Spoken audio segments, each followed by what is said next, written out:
I just want to throw some stats at you guys at home. If maybe this hasn't quite set in, you don't understand how insane this is. 15 FNCSs, 105 FNCS events across 7 regions, 88 FNCS championship titles on that stage, 47 FNCS champions on that stage, Yeah. 27 countries all represented on that stage. And guess what? We're ready to kick off the competition. Adam, let's do this.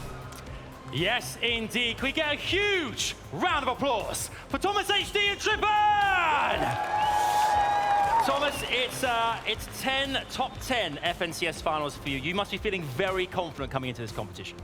Yeah, I'm really excited to play. It's gonna be a long time since like the last LAN event, and I can't wait to compete. Hopefully, a good placement. Well, I'm sure it will be great. I mean, Trippin as well. This is your 3rd FNCS finals together. Is it 3rd time lucky for you, fellas? Yeah, hope so. I'm excited to play, and yeah, I'm playing with Thomas, so can't go bad. All right, give him a big round of applause, please, folks! Best of luck, fellas. But we also, whilst up here as well, must chat to the reigning NAE champions as well. Give it up for Commandment and Avery! Avery, my man. This is an incredible opportunity and experience. Obviously, playing in front of a live audience as well. How hyped are you guys as a duo right now? Well, this is my first LAN. It's an honor, honestly, to be here. Like, it's just unbelievable. You guys are unbelievable! We've also got as well, to talk about obviously last season's win. 1 point separated you guys from 1st and 2nd place, which is Booger and Miro. How are you going to try and retain that title this weekend? What do you have to do right? We're just going to try to play our game, be consistent, and hopefully we can take it home. Do you think they can take it home, folks? Yeah? They seem confident. Thank you very much. Come on, Avery. Back to you, Zeke. Thank you so much. We are drawing ever closer to starting this competition, kicking off and jumping out of that battle bus. We have to highlight a few more duels for you. I wanted to start pretty easy here, right? Janus and Vidil. I mean, EU fans, you guys already know what these guys are capable of. And here's just a handful of stats. You know, these stats don't look that crazy vivid. Are you sure, Zeke? Because I don't think we're looking at the same stats if you don't think those look crazy. This is from the Elite Finals EU Week 6. Total point 310, 25 eliminated. That's just over the course of those 6 games, of course. And listen, if they're putting on performance like that from game to game, I can't wait to see what they can do at the Invitational. And it's so exciting to finally get a chance to see them compete on that international space because we are looking as well at the European FNCS champions from Chapter 3 Season 3. That's Janus and Vidil. They are a dynamic duo. They don't want to mess around. Even at one of the intro videos that we saw, what was the first thing that Vidil said? You want to contest us? That's fine. 3 points for us.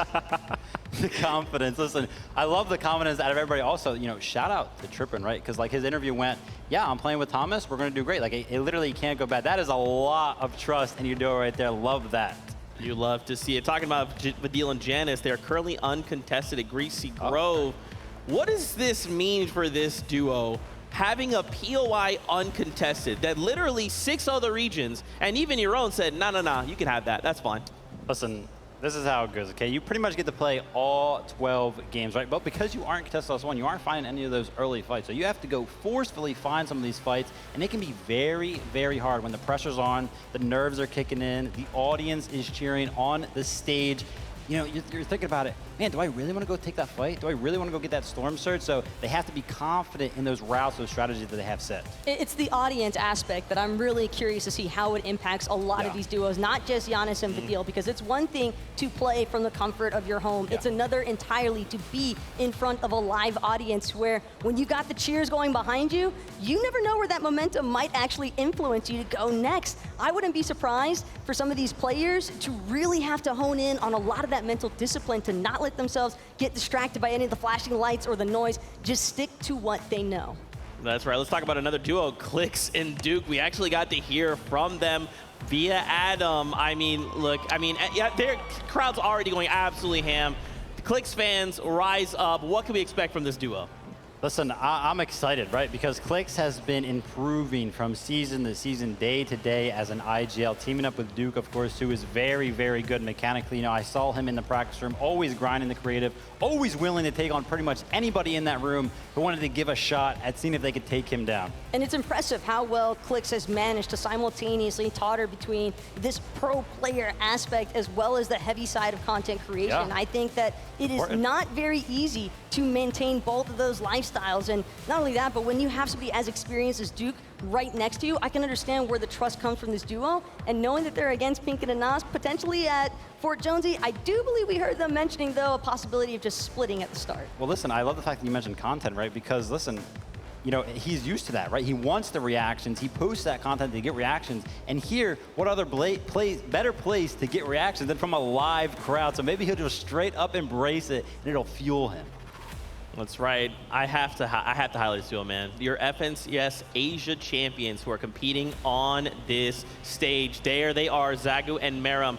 Remember, these are FNCS champions. They literally just won the FNCS that passed. And now we will see them compete. When we look at the stats, man, I'm pretty worried for everybody else. Listen, we were just talking about, you know, Vidil and Janice, who coming into this event are a lot of people's favorites, right? But right there, they had 310 points in one of those Elite Cups. Right there, I saw them have 344. There's a little bit of competition going on there. And as you can see from the camera shot, I love it, the preparation. They literally have printed out sheets of spots on the map, things that can help them out through this competition, anything to give them the edge. And from the moment that we saw just how much energy they were actually bringing with them on their initial walkout, to the point of them sitting down here now, their faces do not indicate any sort of nervousness. They could very well be a big part of the bamboozlement to take place here with the international flavor. I mean, they're up against Kamaman and Avery, right? I feel like this could go really well for one of these duels. It could be really messy. I mean, what do you think, Vivid?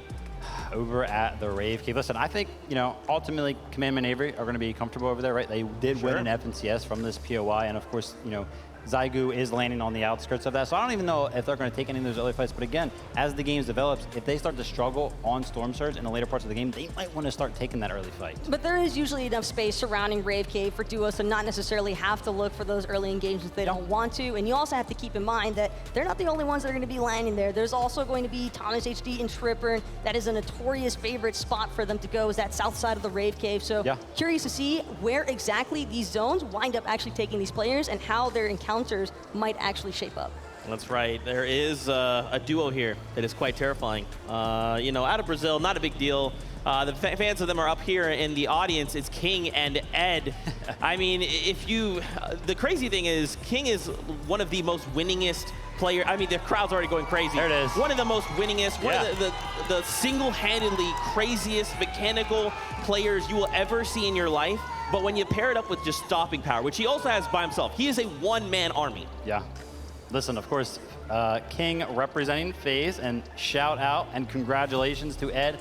Recently, just days before the event, signing the Team Liquid. Amazing opportunity there. You can see him drip out in the jersey, showing it off here at the Invitational. And what I love most about this is that, you know, again, we're here in person, right? So we can go into the practice room, we can kind of see what's going on. King and Ed, 2v2 matches almost day and night, in and out.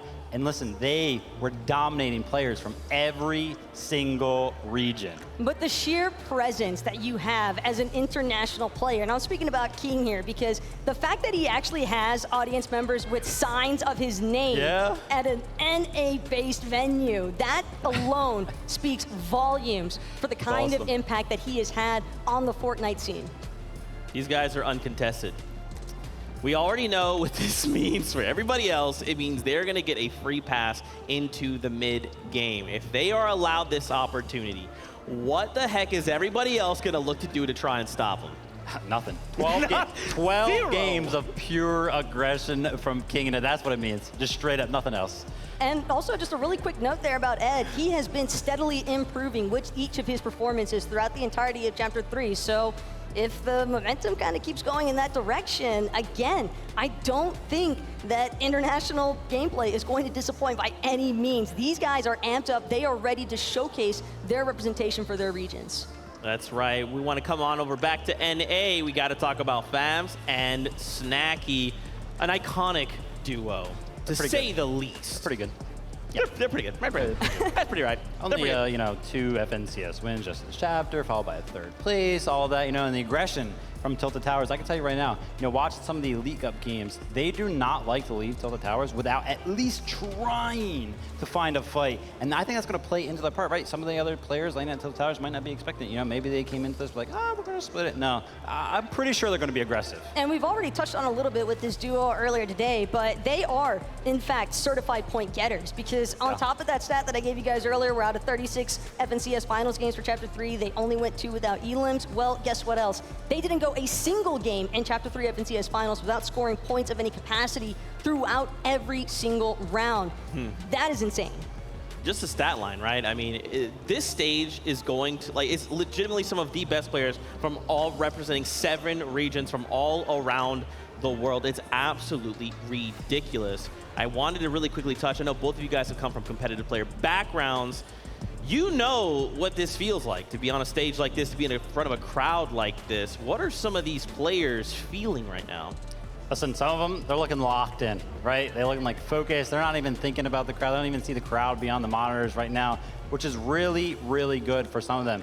But I'm telling you, some of them are probably just really good at hiding the nerves, because being at these events, it's a different atmosphere. We talk about it time and time again. It is not the same as playing in your room at all. You will have all these lights. Maybe the desk is a little bit of a height difference. The chair is a little bit different than what you're used to, and it all plays into part, how well you're going to do. I remember as a player myself feeling a little bit uncomfortable on the stage, not because of the crowd, not because of the lights, but simply because of, slight changes in how I was used to sitting. It's just not your home setup, and that's going to be naturally difficult for any player to overcome, no matter how much in-person or LAN experience they might actually have underneath their belt. But one thing that I always find a little bit fun, talking with some of the players, even yesterday and in the player lounge, it's asking them what are their kind of like little tips and tricks. I want to know how many of them like taking their shoes off, for example, because it's just that it adds that extra little safety net of just, hey, I feel more like I'm at my in-home environment. Yeah, 100%. And this is all I know it sounds like, take your shoes off. That's like a joke right now. This is legitimately, man, when a player is comfortable, they will perform better. It's proven. Why don't we hang out with, we got with Tokata, Mini Minor. Are you guys in the player area? We are indeed, Zeke. Now, some of these players might have their shoes off, but we've got our thinking hats on about this day today at Takata. I mean, we've got 2 days of Fortnite action. I'm excited. We're going to be breaking everything down tomorrow and today, of course, but how excited are you? Look, I'm incredibly excited, right? There's so many storylines that have yet to be built, right? We have Malibuca, Merstash going against European GOATs, Titans, right? Tayson and Chapix down in the cloudy condos, and even with the 3rd duo there, Aqua Reason, with a possible 3rd party. I'm excited to see that engagement. We even have Mr. Savage being contested up north, closer to Logjam, and then down at the Synapse Station, Joe and Ziandi, which are no longer contested because now Baka and On1 have moved up north to Mr. Savage and his duo's drop spot. I mean, there's a lot of action to unfold. Mini, I'm excited. I'm super excited as well, but things can change, of course. We know how these drops are maybe going to form. We see some people moving around and changing up their idea of how they're going to play this. So be on the lookout for some changes. Be on the lookout for some of these players and teams that are thinking, actually, you know what? Let's switch things up. Let's go for plan B, plan C, plan D, plan Z, maybe. Who knows? That's what I love about Fortnite, right? You never know what's actually going to happen, right? We might be able to see the drop map, see what these duos have planned ahead of time, but who knows? Maybe they have a not so great game 1 and then they have to change things up, or maybe even after halftime, right? 3 games down, you're like, okay, we're not doing too good. We got to change something out. But I'm excited to see who's going to be able to show that they've been practicing. They have been in the player lounge going against each other, even in creative, doing 1v1s, 2v2s. And I mean, there's so much to see. I really just can't wait. So much to see, so much to do, and I can feel the energy in the arena right now. But Zeke, please take it away. We're too hyped.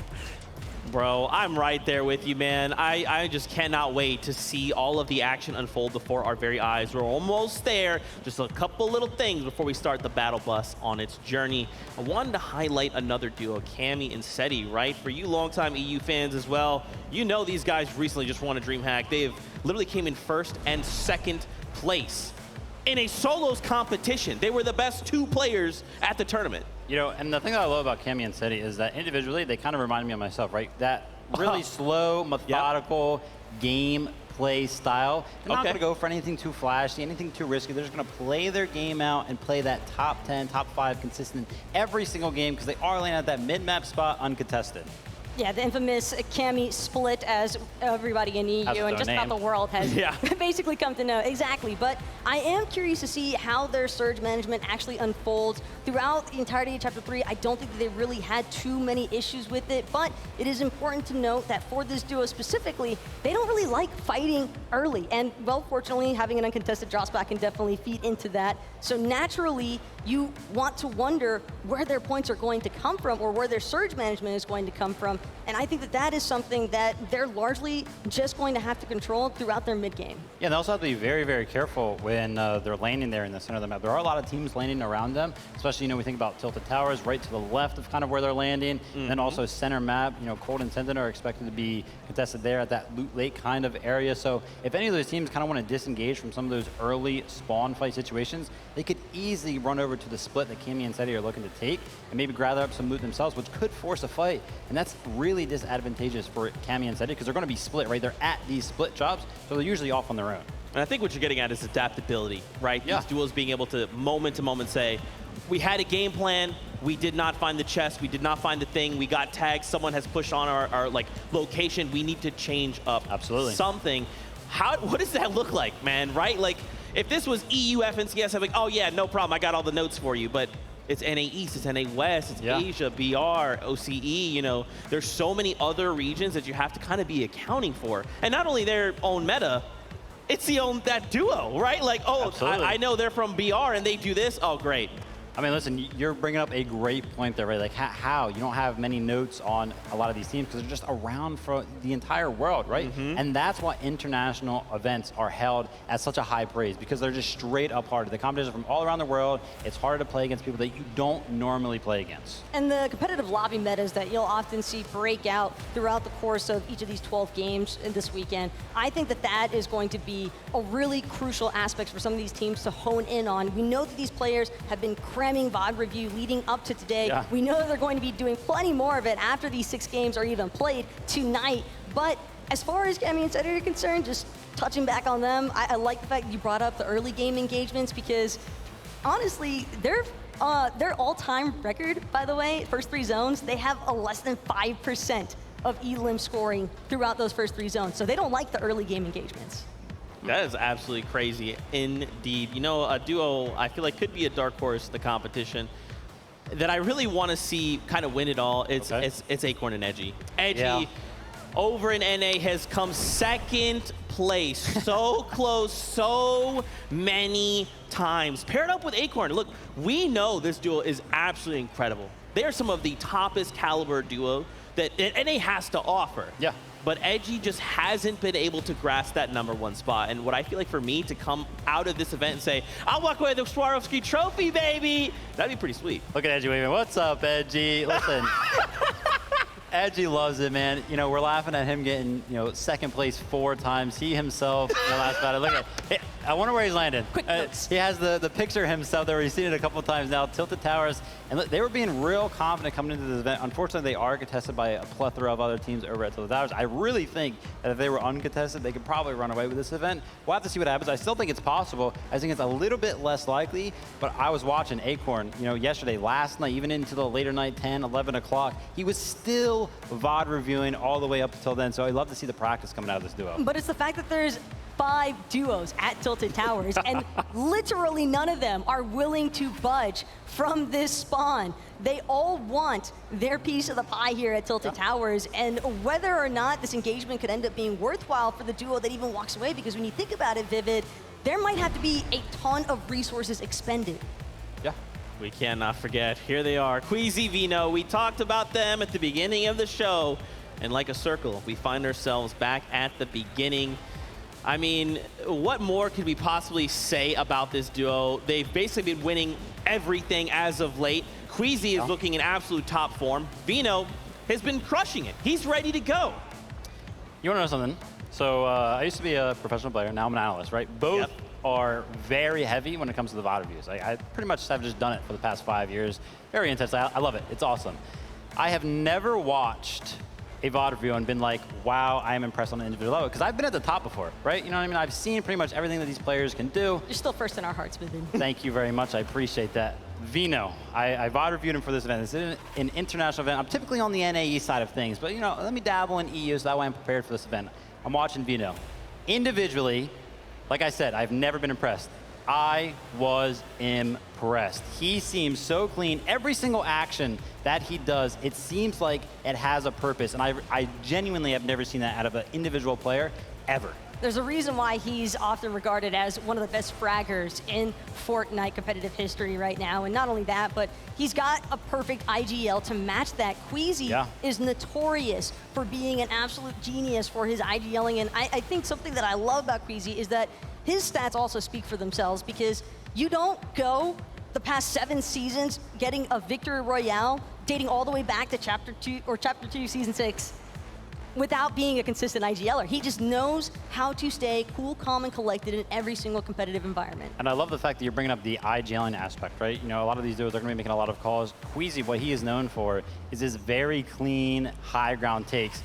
It just always seems so methodical and flawless whenever he does it. So the pairing is very, very well. But then that's not even like one of the most exciting parts is they always seem to find those mid-game dead side rotations that work out so well that keep them alive into the end game very consistently.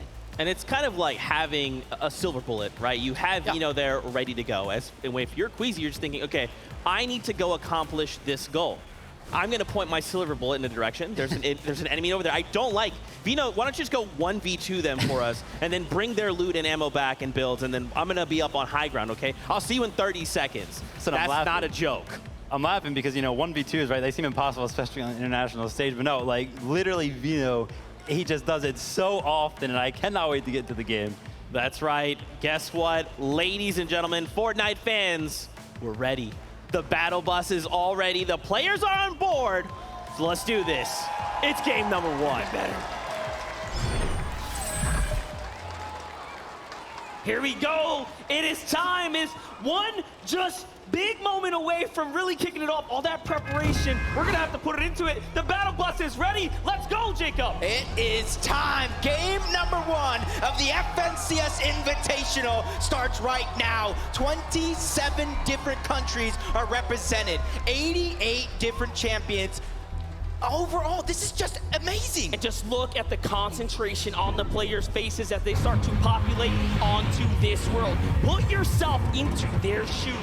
Imagine the pressure as you are jumping off the battle bus here. We already know what's in store for us. It's going to be an incredible amount of action, as we know there are so many contested drop spots. Yeah, and already looking at the drop path, one of the biggest ones is going to be over towards Rave Cave, where you have Commandment and Avery, the most recent NA East FNCS champions. They're a little contested. Not going to be a hot fight right out of the gates against Thomas, HD, and Triprin, because right now they're just getting that early game done and ready. That's right, and it is going to be so important for everyone who is contested to take and walk in the path of caution. You cannot allow yourself to make any risk. Up at Chrome Jam Junction, we already know there's several players on top of each other. Tilted Towers, remember, 5 duos contesting this area, some of which are the most notable: Bad Sniper, Noah Riley, Acorn, Edgy, Babs, and Snacky just to the south. That's such a stacked stage. You might as well call that the Legends Landing. Let me tell you, but see Snacky over on the side, you're talking about Bad Sniper as well, but one of our hottest drops with EU's biggest names, Cloudy, Kondo, Feet haven't even touched the ground yet, but it does look like it's going to be Malibuka and Merstash on the ground first. Malibuka, of course, representing for Russia, Merstash for Latvia. We got Aqua here and Rezon, our high ground kings. One of the most respected set of duos right here. If they really cut loose, they make endgame, it's over. You're gonna see Aqua playing for that big high ground play. And look at how they are respecting the area. Everyone making sure they are solidifying their foundation right before they really decide to make a fight. Yeah, but look at Malibuka's loot already. A green prime, a blue Evo Chrome burst. He's ready to pack a punch at a moment's notice. He's probably waiting for Merstash to probably give him the go-ahead, but another in a regional battle over towards Grim Gables. Now what's crazy about this, I got to sit down with Muzz and Looter. They are feeling feeling exceptionally confident in beating Larson and Smite, but you have to put yourself into this kind of position right now. There's pressure all around you. To me, it's looking like Larson and Smite have the advantage right now. Just take a look at the focus right here, right? This little bit of high ground, they have them almost trapped down below. Yeah, and the thing is, right now, Larson is a little bit separated from Smite. That is a little bit towards low ground. You know as well as I do, all it takes is 1 second of separation to kind of do one of these teams in, as Marine and Vico over here towards Reality Tree. Another contested drop. But you can see this is only game number 1. Nobody wants to put it all on the line just yet, but I might have spoke too soon. Larson would get it, taking down a ton of damage on the Muzz. Looter trying to back him up, and it looks like they got the first elimination of FNCS. Down goes Larson, and the quick finish for Looter. OCE gets to claim the first on the show today. It's Smite now, left with the pressure of the world on his shoulders. Can he escape these OCE players? It doesn't look very possible. We all know from the past experience that Looter and Muzz are some of the fastest and deadliest when it comes down to these engagements, and they're hip to hip right now. Yeah, Smite right now, he has to figure out a way to just really stay alive, and it looks like Muzz and Looter, they're trying to decide right now, Monster, do you continue to try to fight against Smite as he's looking to try to get that reboot card onto Larson as the third-party shots are beginning to come in from the distance. And that's the thing, you know as well as I do, any drop that's contested and you have that early game fight, and especially it builds just like this, there are so many teams that are going to look at you to get their surge. Now in the past, Smite has been known to walk away with at least 1 elim in every single major game. This time might actually break his streak that he's been on, but Muzz and Looter, take a look at the respect here to play cautious, take their time, and not overcommit even in the 2v1. That's the respect, but let's get to the real battle. Cloudy Condo, Tayson, Chapix taking on this big duo toe-to-toe. It's Murstache and Malabuka, who have a 73%, 78% win ratio when contested. The odds are not looking good. The third party in the distance, Aqua's up on high ground. They're positioning for the fight. Yeah, Breeze on A and Aqua, they have that high ground, just put damage onto 2 different players. They're like eating at a buffet right now when it comes to Storm Surge, but in the feed, Mr. Savage is down on one in Baka from NA West. They're trying to take control of that POI, but all 3 teams are here. But you got to keep notice, while all the action is going down between Malabuka and Murstache, you see Aqua and Reason just trying to keep their distance. Crazy how they fight back. They are not just allowing this team to third party them. Reason gets super hurt there, and it looks like the battles in the distance get to conclude. But here and now this fight rages on here. Reason all of a sudden who has such an advantageous position, right? And lands all those shots, the entire tables have turned. Yeah, and it does look like the NA West, Baka and On1 have solidified Chrome Jam Junction to themselves. Down goes Mr. Savage, down goes iDrop. NA West, make some noise. That's right, and now for Jace in Bassel, another team that was contested in the early kind of situation, but it seems like they've won themselves some space. They're vibing out. Look at the Storm Surge tags here as they start to fight back the teams that are out on the outer edges here. What a great spot to be, especially with the zone housed right on top of them. They have so much going for them now that they don't have to worry about that. Whoa, a big fight though. On1 gets back. That's the replay there. I love that we got to catch that. And you can see the strategy coming out from On1 and Baka. They switched up their drop spots this weekend. It's not like they've been practicing there all season long. They're just adapting on the fly. As you see Booga, Miro, we already talked about that uncontested drop spot of Chonkers Speedway. The zone is kind of above them, and they're one of those teams that just wastes no time trying to figure out what that game plan is. They're going to try to get to zone and then worry about surge when all those other teams that are south and east of them have to go past them. And the Middle Eastern, one of the few representatives of the Middle East community here, and Andalus, what a monumental task to step up here and for the first time ever compete with a duo. So we love to see what we have going on here. So much representation of all of our spaces. You know what I saw, which was in the feed as well? Japan versus Brazil. It looks like Peppo found one too. So little exchanges happening everywhere. As now we jump over to Vino and Queasy, some of the best at Shiny Sound. Yep, you see them just going for their own surge. This is going to be one of the wildest lobbies we've ever seen. If you're down on surge at any point in the game, you're forced to play catch up to all these elite teams who know exactly how to handle their own surge if they are above. But one of the big teams, one of the favorites to possibly take the competition overall, Janus Infidel, Greasy Grove, uncontested, and everybody knows what they can do uncontested. Janus is the only European player to have ever picked up and FNCS in solos, trios, and duos. 3 different game modes, such a decorated team that we have together. That's our German powerhouses. As we jump over to Anas and Pink, what a team right now. Remember, they were contesting Clicks and Duke down at the Joneses. It seems like things might have slowed down for them. They've been a bit more passive. There's a single elim, though, right inside there, too, so that's a pickup. Yeah, and for a lot of these teams today, this is just game number 1. The nerves right now, they're just feeling each other out, trying to figure out how everybody's playing, and then they're going to adapt as soon as this one gets at least towards the mid-game, probably towards the end game. It's going to get super exciting very, very quick as Merstash, Malibuca, that fight done and over with. They know it's about the resource, about matting up and setting yourself up for later on. And I love that you say that, because what they have that the other teams don't, tons of accessibility to the metal. Yep. You see how their metal resources really starting to cap out there. Tayson and Chapix, though, they're going to give up the drop. They say, hey, enough is enough. We've, kind of gotten our hands dirty. Let's go and move out. And you notice that they also managed to take home the metal as well. Everything else, man, you can find it on your way out, right? It's the toughest resource to rebuild back is that metal when you are at the drop spot. So this is a team, they'll bounce back. Yeah, and it's also one of the first materials that you use when really trying to defend yourself. As Zagu and Miram just kind of looting up the Greasy Grove, whatever Janice and Vidil left behind. And there's actually a lot of the teams that landed Rave Cave a little bit north that are trying to rotate towards this slower side of zone. And right now, everybody are just stuck in zone because nobody wants to bite off more than they can chew. This is our current reigning champions of the Japanese region, representing for Japan of the Asia region here. Now we jump over to Ed and King.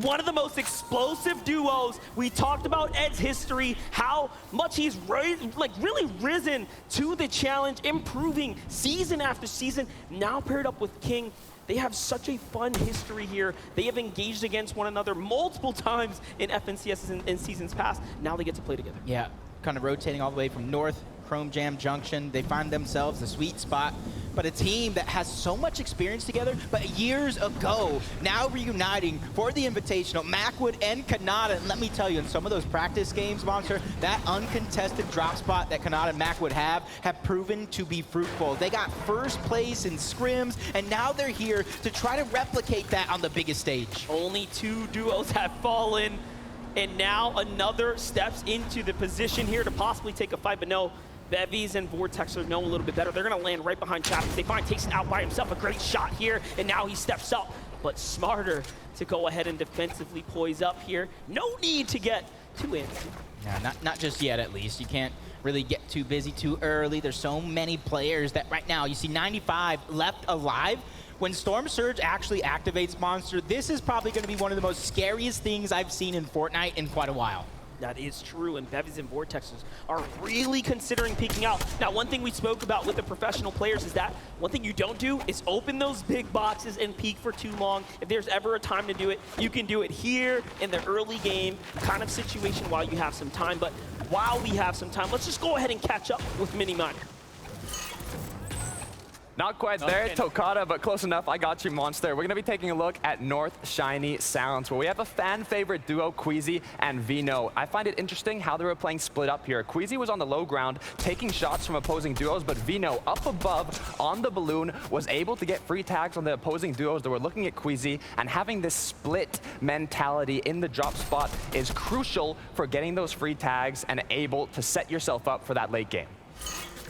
An amazing breakdown there, Jacob. Yeah, one thing that I didn't really mention it. Did you see the 18 splashes on him? Yeah. These guys are ready for that end game. If you have that much heals, that's going to allow you, if you are down on Surge, to kind of handle it. Fabs and Stacky, FNCS champions from NA West, hurting on Storm Surge right now, trying to get themselves back up. But it does look like the fight, maybe the dust have settled, and this is the aftermath. As you see, yeah, Fabs does have 1 elimination, 36 above the damage threshold. Even though right now they have a little bit of comfortability, that threat is still looming in the back of their minds. That's right, and they rolled up. They took down a team there, and now they get to go ahead and reap the rewards. They needed those tags, but that's not going to be enough. There's a little bit more in front of them. A team that's well below the surge right now, our full Middle Eastern duo, Spy and Focus, are sitting here, and it's not looking too hot. 220 damage below. I had so much time to catch up with Spy. He is an incredible, and I mean incredible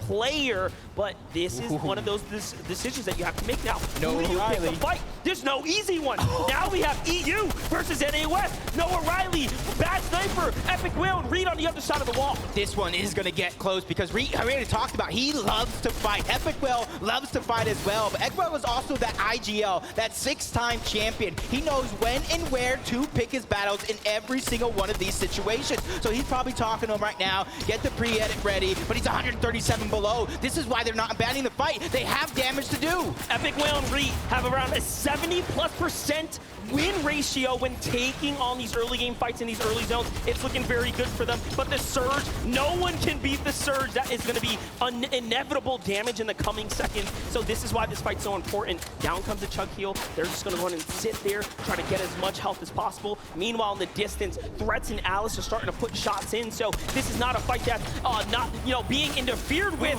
Reed's going to fall first. Epic Will's by himself. Shots come in. Noah Riley wastes no time. They pounce in, and they're hunting now. Reed's on the run. Shots from the side. Who will steal away this elimination here? Someone has to get it in there. It is. They close things up and finish it off quickly, and just like that, EU comes out on top. Oh my god, but the action is just all over. Basil, Jace, they're out as well. That's Pink and Anas who pick up 2 more. And I even saw moments ago that Booga went down. The elimination feed is just lighting up. Pars and Rays go down as well. This one is getting active very fast, but that's because of the Storm Surge. But this is something I feel like all of us preface just a little bit. Handling that Storm Surge is going to be so important throughout these 12 games. Kanata and Macwood take down Booga and Miro in the feed. It is done. It is wraps. Meanwhile, Asia's champions are finding some too, but KBR and Z, representing for Brazil, are here, and they need more tags. They're just 8 above. Well played for them to go ahead and find a few to keep them in the game, but let's get on over to that fight that is inevitably gonna continue. Tayson versus Chapix. And this is exactly what happens when you split it, though. They split that drop spot. They weren't able to get the early damage. Down goes Chapix. Tayson under pressure. HP getting dropped, and there he goes. Back to the lobby. Vadil and Janice do it again. From teammates to enemies, Janice takes down Tayson in the zone. Just like that, it is over. Now, we jump on over to Onwon and Baka. 3 elims, NA West. One of the few hopes for NA West this weekend right here. Talk to me about how they managed to surge over Mr. Savage and iDrop, and now they're picking it up. Just honestly talking to them before this as they were preparing, and when they finally made that decision to switch up their drop spot, they had a choice. Do you contest Hen and Vortex? Do you contest Joe and Z Andy? They said no. They want to take one of the biggest names in Europe. They want to go against Mr. Savage and iDrop, and already it's proving to be fruitful. On one coming from Mexico. This guy is a legend from NA West, and honestly, it's been just a few seasons and he's already making a name for himself. That's right, and way to do it on the international stage now when it matters. Now we jump on over to Chicho and Trulix here. What a great spot to be in, my God. Yeah. Finding beautiful tags here, holding the team out on the side. Meanwhile, Vadil and Janice look like they have finally made it from outside the storm line.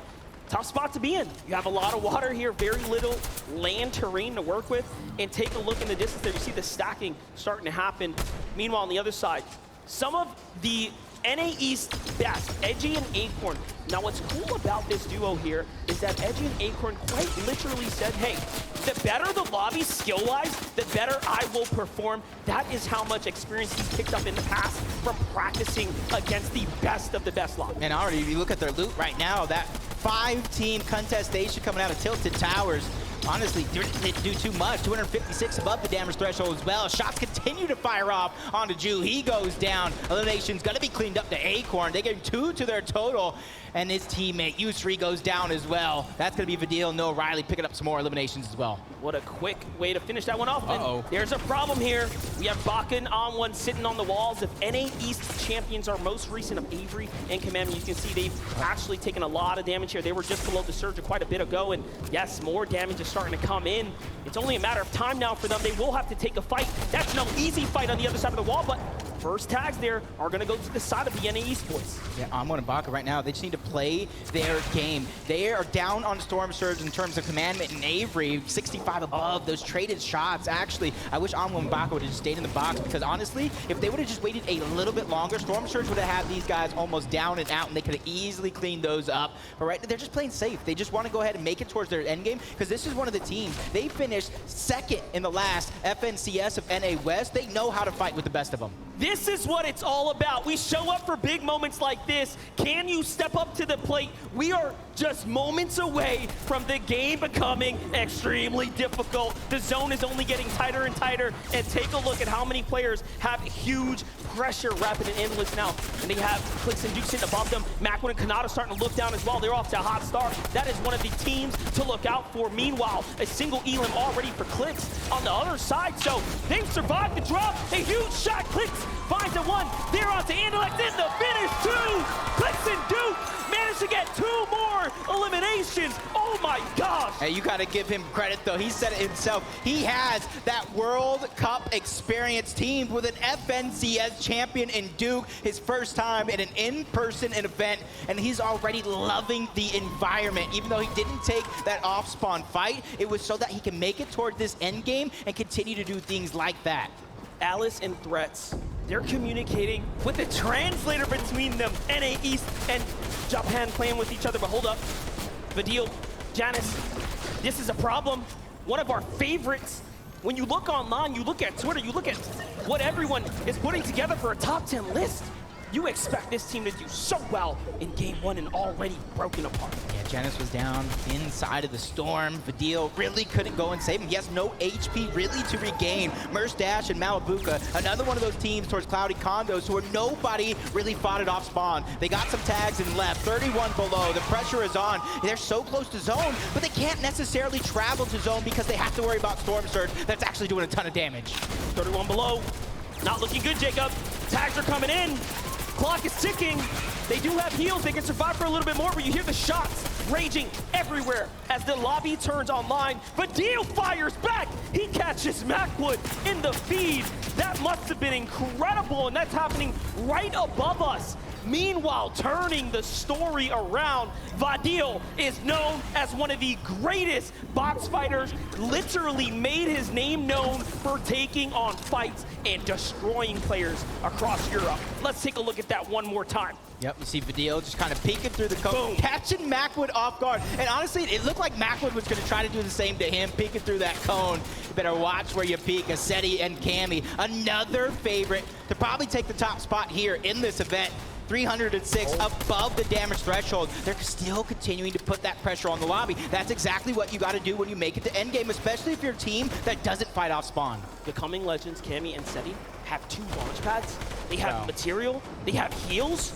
This just might be their game. Well, let's jump on over to Zeet. KBR. How's it going here? 132. They have Z-Handy and Joe have been on the other side of the wall. It's going to be a tough one.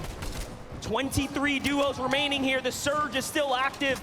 And now as the timer hits 0 and the zone reveals itself, we're going to start entering into the first moving zone territory. These next 25 seconds are going to be some of the toughest they have ever had to deal with. Remember, for some on this stage, this is their first LAN, an in-person event that they have ever experienced here, and they get to play it out now. And this is where you talked about some of the players that had rotation. It is going to be so important. You see where the zone pulls. There's different elevations that these players are going to have to traverse through. If you don't have any sort of rotation, you're going to have to figure out how to recycle it. Otherwise, you're going to be living a nightmare. Vadil, he has a launch pad. He's going to play for it. High ground. The first ones to go is Vino and Queasy. This is where you expect them to be. They're up top where they are so comfortable. Now, can they hold it all the way? The launch pad comes down. They don't want to stay there and commit the map. They're going to go ahead and switch it up. Merstash on the low ground down to 40 HP, but he still has some movement to work with. You can see him, he's speaking through the cone, gathering that information. He has a launch pad as well. He can easily try to find his way through, but there's so many players stacked all around him. They don't want to make it easy, but 28 above the damage threshold. He's not only looking for the perfect rotation, he's looking for some players to put some shots on, but a high ground goes over to Peppo. Whoa, Asia on height now too. This is big. That's something something you did not expect, but Vino and Queasy are now looking up, take the side, go for it. They land on top of Asia, and it's all or nothing now. Vino fights for it. The wall gets edited. It's not quite his. It's a battle on all fronts here. Can they win it off? And he does just enough. Vino and Queasy have managed to fight back for high ground in the first game of the FNCS Invitation. Yep, and there goes. I saw it in the feed. Vadil and Janice, their run came to an end. Vico picking up Anas and Murstache. Two different players. Alice is trying to break through. 118 below the damage threshold. He knows he cannot stay in one place too long. Trying to reunite with Threats, but he goes down as well. Storm Surge really eating these guys alive. Alice has to do something, but the options are so thin. He doesn't know what to do. Finally finding one player, puts the shot on. Storm Surge still going wild. He's below, but that Siphon coming through just in the nick of time to keep him alive. He is alive. He takes down the run, steps into the zone, and look at this. A huge pickup now. That's going to buy him more time. That could be the absolute difference. Meanwhile, Seti and Cammy playing their game. Pamstu and Fash still alive as well. High ground has Queasy and Vino. Low ground has Chicho and Trulix playing and leading the front side of the zone. There's not a player in sight. Clix is still alive now, working his way through. He has lost his teammate. The full finish comes through. It might be all or nothing now. He still has so much left in the tank. Yeah, but I'm not too worried about him because of him and Duke's high placement last FNCS was because of solo clutches from that man himself. But talk about solos. Joe gets one as Andy goes down. Shots coming in from the high ground. Pressure is there, but Joe's trying to find his way to the front side of zone, but it's a hard journey trying to find it. 12 HP, continuing to drop. Shots still coming in. He's going to find a moment of an oasis to try to stabilize and figure out what's the next play. Cammy and Seti find their way to the high ground. Down goes Clix to the hands of Cammy. That's a huge one. Hello, Vino. You have to turn and run. Cammy wants to hear nothing about that noise right there. Meanwhile, Seti's keeping eyes on the general area. Very solid. Chicho fighting his way, but no. An edit comes through. It's Zagu and Mareem, who's right above them there. Our FNCS champions of Asia are still here. Down goes Pamstu as well. What a huge elimination here.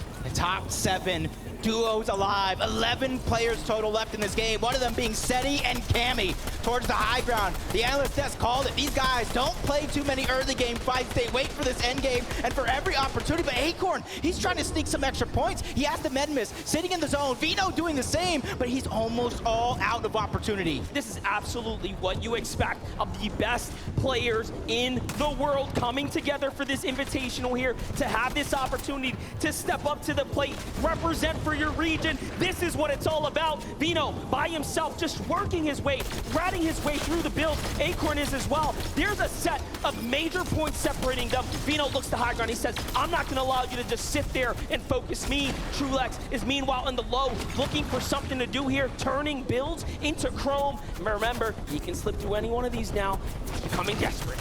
He's just trying to reinforce the little bit of the builds that are around him so nobody can quickly edit through and try to pick that shot from Miram and Zagu. They don't have that high ground, but they have that mid layer trying to find that comfortability. Vino, only 2 HP, no med miss left. He's gonna have to try to find a Siphon here, but no, he gets dropped. Acorn finds another one from the outside of zone. 7 elims for Mareem and Zagu, representing for Asia here, looking great. Meanwhile, Yumi and Cool are getting one step closer now to taking this fight. A huge shot out to Mareem. He's gonna feel that one as he plays defensively, but Zagu is here to back him up. They're going hand in hand. The fight breaks out. They clap back. Down. Oh my gosh! Cool steps up to the plate. We are now down to 3 duos in the end game, 2 solos and a duo up top. Carrying that momentum from last season's FNCS, but he has so much more work to do. Seti and Cammy, the only duo left in the game is Acorn staying alive. Still 4 eliminations on the back of Cool, trying to find his way through. But this, like I said, there's only 1 duo team, and they have the high ground and the recipe for success. You cannot write a better story for becoming legends. Seti is fighting back.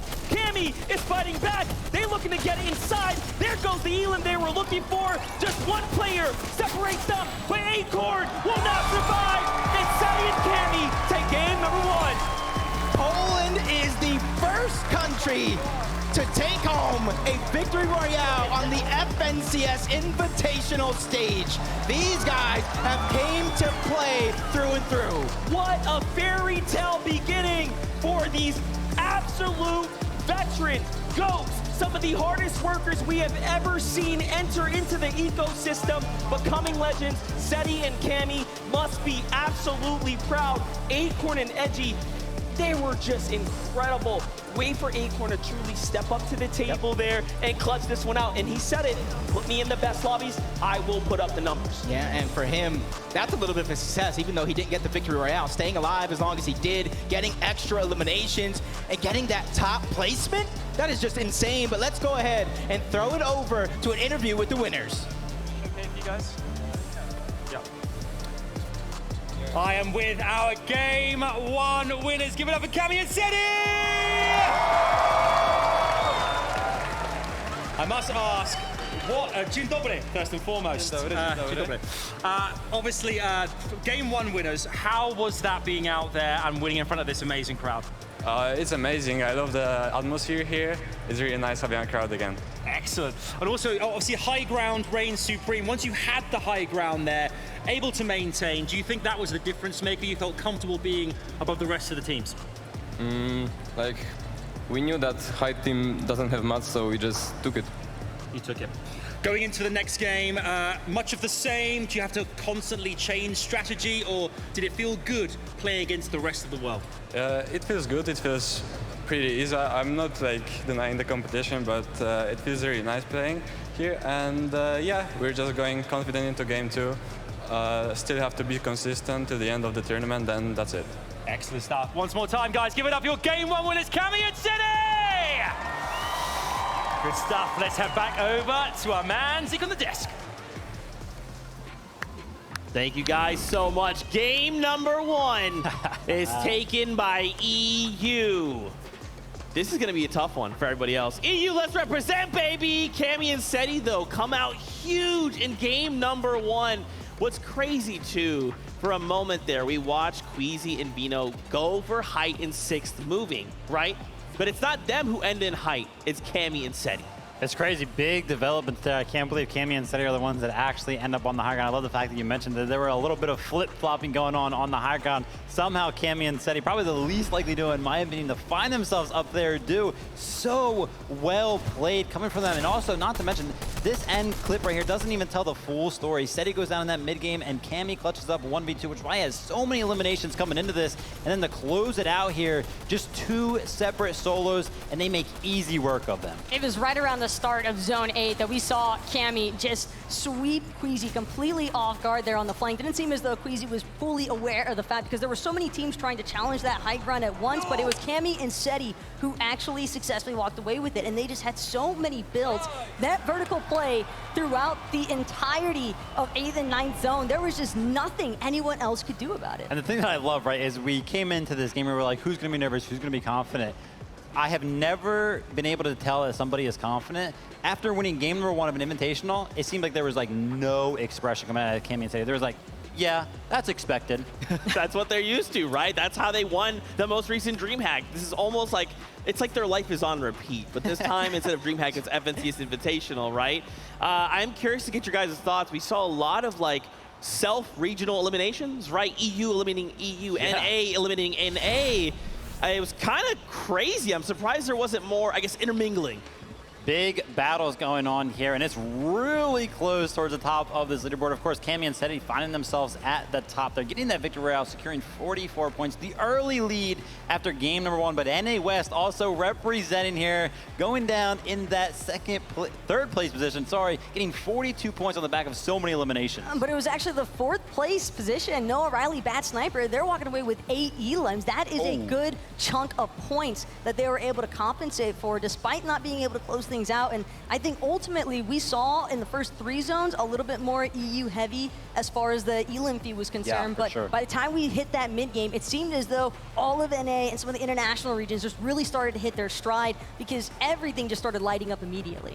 A lot of these players, right, they're using this initial game as a kind of a feeler, right? Let's just kind of see how this all works and everyone the land looks like, and then we'll look to go ahead and fight back. But real quick, we have a mini miner standing by. What you got for us? Thank you so much, Zeke. Now, we want to be taking a deep dive into one of our duos that have been deep diving into the dead side of Zone. As we reveal this massive screen right behind me, we're going to be talking, of course, about Commandment and Avery, our reigning NA East FNCS champions. We can see them on the screen right there, the little white arrows, and they've made a really, really interesting rotate this game. We can see the path that they are going to take using all the way on that dead side of Zone. Now, you might be wondering, what is the benefits of dead side? Now, you can see on the map, loads of those little arrows are on this side of Zone, right? And this is the area that most teams are going to be at, because most of the POIs are going to be rotating into there. We can see Commandment and Avery using the sort of the mid-map rotation, right? You can see the in-game rotation devices, you can see the launch pads being used, you can see the balloons, and of course, you can see the slipstreams as well, and you can see them getting to this less congested side of Zone. Nobody's there, what's going on? They have a free rotation, but of course, this comes with some problems, right? We saw them struggling with Surge in that previous game. It didn't quite work out the way that they were expecting. They weren't able to find as many players as they could, so the benefits for them are, of course, they're on the less congested side of Zone. They don't see anyone, but that also has implications. You don't get the damage done, and you can see that in the last game. They were struggling for tags. Of course, we saw King and Ed doing the exact same thing, but they were able to find as many eliminations and as many tags as they possibly could, which kept them afloat. Unfortunately for Commandment and Avery, though, it didn't quite work out. I've got so many questions to ask, and who better to ask them themselves? Kelly, over to you.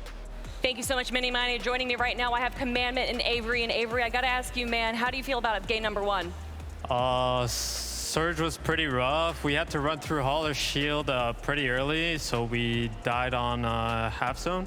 But we still managed to get 8 points for first game, just testing the grounds. Well, good luck in that next game, guys. I'm sure you're going to be doing a lot better. I'm going to be joining over here Acorn and Edgy, guys. That second place finish, what was going through your mind once you had that solo run? I mean, honestly, it was all Acorn. Like, I didn't even do anything, to be honest. He's just the best player in the world. Yeah, man, what was going through your mind? I know I had chromes, and I was like, I'm 100% going to get top 2 here. No, I was confident, and it went my way. I love it. Congratulations, guys. You have a great start to the competition. Let's head on back to the desk. Thank you so much, Kelly, and of course, Mini Minor, and shout outs to the players. That was just game number 1. Now, this looks a little deceiving, right? For a moment, we celebrated Cammy and Seti. We think, okay, they got the victory royale, big deal. Yeah. However, Acorn there, it's okay. They didn't get the victory royale, but that's not what they needed, right? They just needed to place high. Yeah, of course. You know, Acorn, you can hear it out of Edgy right there. Best player in the world. Love that confidence coming out of the teammate. But again, you know, one of those solo clutches that we kind of saw was from Cool and Yuman. I think it was Cool specifically getting into that endgame, securing that 3rd place position. And we could saw at one point in time, he was like in that 1v2 situation in that box fight. And he comes out on top and just transitions that all the way towards that 3rd place position. You don't become FNCS champions without having this kind of a collective measure when it comes to your mental discipline inside these block fights. And not to mention the fact that they also had 7 elims to boot to close this one out. So not only are they placing high, but they're also making sure to capitalize on those elims as well. And it is everything when you're able to try and establish these early leads, because this is a very competitive lobby. And I think, if anything, game 1 is only amped me up even more to see what these players are going to do. Yeah, the individual performances coming out, and that's what matters so much on these stages. You know, we saw last season on the NA East region, Commandment is the one that won it with his solo clutch. So every single solo performance matters tenfold.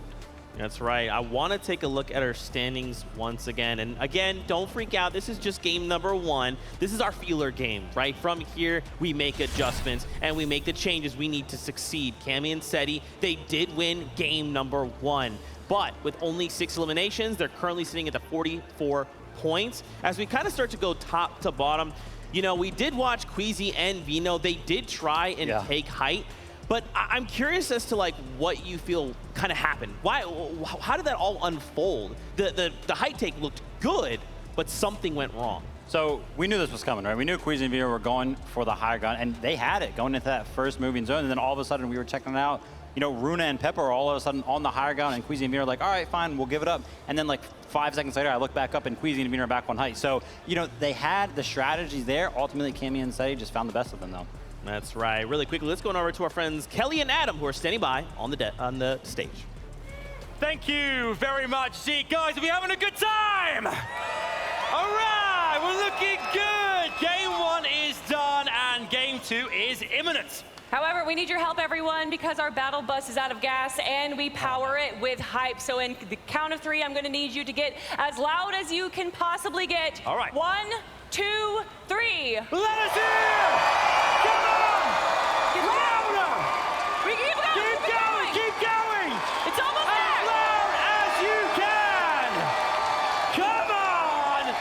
Keep going.